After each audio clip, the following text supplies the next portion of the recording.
স্বাগতম জনাইছো মোৰ পুনৰ আন এটি ভিডিঅলৈ আৰু আজি মই আপোনালোকৰ লগত আলোচনা কৰিব লৈছো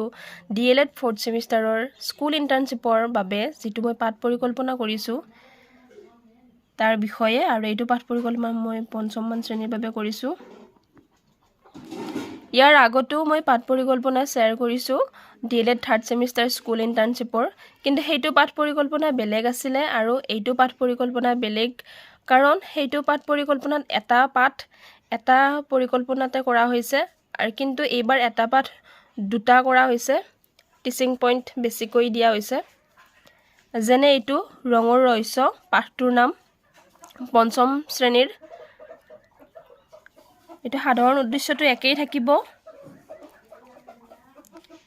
অসমীয়া কিতাপ হৰবে নিৰবে পঢ়ি ভালকৈ বুজিব পৰা আৰু পঢ়ি উপলব্ধি কৰাৰ ক্ষমতা বঢ়োৱা শব্দৰ ভঁৰাল চহকী কৰা মৌলিক চিন্তা আৰু কল্পনাৰ শক্তিৰ উৎকৰ্ষ সাধন কৰা শুদ্ধ আৰু স্পষ্টকৈ অসমীয়া লিখি আৰু কৈ মনৰ ভাৱ ব্যক্ত কৰা সাধাৰণ উদ্দেশ্যটো পাঠটোৰ ওপৰত নয় গোটেই বিষয়টোৰ উদ্দেশ্য হয় আৰু বিশেষ উদ্দেশ্যটো আমি যেটো উপস্থাপন দিম তাত আছে আৰু শিক্ষণীয় উপকৰণৰ সাধাৰণ উপকৰণটো একেই থাকে দুটা পৰিকল্পনাত কিন্তু বিশেষ উপকৰণটো বেলেগ হৈ যায় কাৰণ যিকিটা আমি শিক্ষণীয় দিশ দিও তাৰ ওপৰত ভিত্তি কৰিহে বিশেষ উপকৰণ কেইটা দিয়া হয় ঠিক তেনেকৈ পদ্ধতিও বেলেগ বেলেগ হয় যিকেইটা আমি শিক্ষণীয় দিশ দিও তাৰ আমি কি পদ্ধতি অৱলম্বন কৰো সেইকেইটা পদ্ধতি আমি ইয়াত পদ্ধতিত লিখি দিব লাগে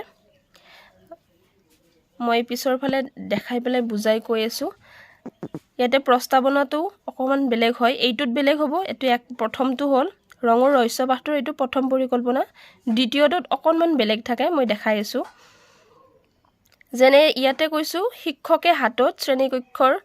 প্ৰয়োজনীয় সঁজুলি লৈ হাঁহিমুখে শ্ৰেণীত প্ৰৱেশ কৰি শিক্ষাৰ্থীক অভিবাদন জনাব তাৰ পিছত শ্ৰেণীত অনুকূল পৰিৱেশ গঢ়ি তুলি শিক্ষাৰ্থীক অভিৰচিত কৰিবলৈ তলৰ প্ৰশ্নকেইটা সুধিব আকৌ শিক্ষণীয় দিশত কি দিছো শিক্ষাৰ্থীৰ পূৰ্বজ্ঞান পৰীক্ষা আৰু অভিৰচন হেইমতে আমি পাঠটোৰ পূৰ্বজ্ঞান পৰীক্ষাৰ বাবে কেইটামান প্ৰশ্ন সুধিছো তোমালোকে ৰং দেখিছানে তোমালোকে জনা কেইটামান ৰঙৰ নাম কোৱাচোন এই ৰংসমূহ সাধাৰণতে ক'ত দেখা পোৱা কোৱাচোন এইখিনি আমি ক্লাছৰুমত সোমাই পেলাই কওঁ তো এইখিনি হিয়তৰ মতে উত্তৰ দি দিব ৰংটো সকলোৱে দেখিছে হেয়া দেখিছো বুলি ক'ব ৰং বিলাকৰ নাম ক'ব দিলে নিজৰ মতে নিজে সকলোৱে উত্তৰ দি দিব ইয়াৰে পাছত আহিছে পাঠ ঘোষণা এইটো 1 নম্বৰ পাঠ পৰিকল্পনাটোত বেলেগ হ'ব আকৌ 2 নম্বৰ পাঠ পৰিকল্পনাটোতো বেলেগ হ'ব কিয়নো পাঠ ঘোষণাৰ 1 নম্বৰটোত ইয়াতে কৈছে যে ছাত্ৰ ছাত্ৰীৰ পৰা উত্তৰ পোৱাৰ পিছত শিক্ষকে ঘোষণা কৰিব যে আমি আজি তেনেহলে পাঠ্যপুথিৰ অন্তৰ্গত পাঠ 8 ৰঙৰ ৰহস্য নামৰ পাঠটি আলোচনা কৰিম এনেদৰে কৈ শিক্ষকে পাঠটিৰ নাম বৰ্ডত ডাঙৰকৈ লিখি দিব এতিয়া আহিছো আমি উপস্থাপন দেখিছে প্ৰথম টিচিং পইণ্টটো হৈছে স্পষ্ট আৰু শুদ্ধ উচ্চাৰণেৰে পঢ়িব পৰা আৰু ইয়াতে আমি টিএলএম বা শিক্ষণিক সামগ্ৰী লৈছো পাঠ্যপুথি আৰু বিশেষ উদ্দেশ্য কি লৈছো ইয়াতে পঠন কৌশল আয়ত্ত কৰোৱা ইয়াতে কৰোৱা আৰু কৰাৰ মাজত ভুল হ'ব পাৰে আপোনালোকে কৰা নিদিব আমি নিজে কৰাম শিক্ষকসকলে যিহেতু হে কৰোৱা বুলি দিব লাগিব আকৌ শিক্ষণৰ ফলাফলত হ'ব শিক্ষাৰ্থীয়ে পঠন কৌশল আয়ত্ত কৰিব হিয়তে আমি এইখিনি যে কৰাম তাৰ পিছত হিয়তে হেইটো আয়ত্ত কৰিব ঠিক তেনেকৈ দ্বিতীয় টিচিং পইণ্টটো হৈছে হৰপ পঠন আৰু নীৰৱ পঠন কৌশল আয়ত্ত কৰোৱা তো আমি হেইটো উদ্দেশ্য লৈছো হিয়তক আমি কৰাব বিচাৰিছো আমি কৰাম হে আমি কৰোৱা দিছো আৰু ঠিক তেনেকৈ বাকিখিনিটো আপোনালোকে পঢ়ি গমেই পাব কিন্তু ইয়াতে কি দিছো শেষত যেটো শিক্ষণৰ ফলাফল আছে তাতে দিছো আমি হৰপ আৰু নীৰৱ পঠনৰ কৌশল আয়ত্ত কৰিব ইয়াৰে পাছত 3 নম্বৰটো হৈছে টিচিং পইণ্ট আমি যুক্তাক্ষৰসমূহ হিয়তক গঠন কৰাব আৰু ভাঙিব শিকোৱা হেইমতে আমাৰ টিএলএম টো ব্যৱহাৰ কৰিছো বৰ্ণ কাৰ্ড শব্দ কাৰ্ড যুক্তাক্ষৰ কাৰ্ড আৰু মই কোনোবাতে ভিডিঅত মই কেনেকৈ এইবিলাক বনাইছো কেনে হৈছে মোৰ টিএলএম বিলাক মই আপোনালোকক নিশ্চয় শেয়াৰ কৰি দিম চাব পাৰিব আৰু আপোনালোকে এইকেইটা যে দেখিলে শিক্ষণীয় দিশ, বিশেষ উদ্দেশ্য এইবিলাক যে দেখিছে ইয়াতে মোৰ পদ্ধতি কি ব্যৱহাৰ কৰিছোঁ, বক্তৃতা পদ্ধতি আৰু আলোচনা পদ্ধতি। সেয়েহে মই পদ্ধতিটোত সেই দুটা লিখি দিছোঁ। আৰু যেতিয়া মোৰ টিচিং পইণ্ট বেলেগ হ'ব তেতিয়া পদ্ধতিও বেলেগ হ'ব আৰু TLMও বেলেগ হ'ব। সেয়ে বিশেষ উপকৰণ আৰু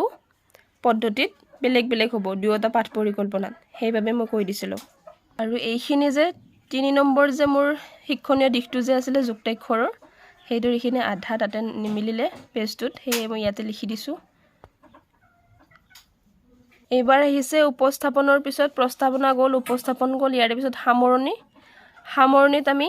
শিক্ষকে শিকোৱা পাঠটোৰ পুনৰালোচনা কৰিব, ছাত্ৰ ছাত্ৰীক শিকাই উঠা বিষয়বস্তুৰ পৰিমাপন কৰিবৰ বাবে তলত দিয়া প্ৰশ্নসমূহ কৰিবলৈ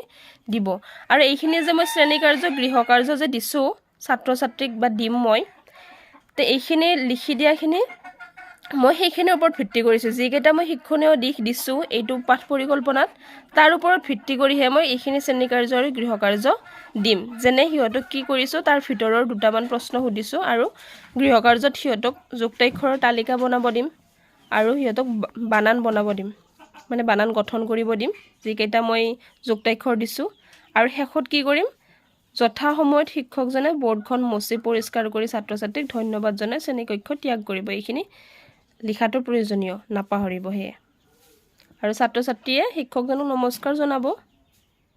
তো আজি এইটো 1 নম্বৰ পাঠ পৰিকল্পনাটো এইটো। আৰু ইয়াৰে পাছত যিটো 2 নম্বৰ পাঠ পৰিকল্পনা আছে মই পিছৰ ভিডিঅ'ত নিশ্চয় শ্বেয়াৰ কৰিছোঁ, আপোনালোকে চালে বুজি পাব মই কিয় বেলেগ বেলেগ বুলি কৈছোঁ।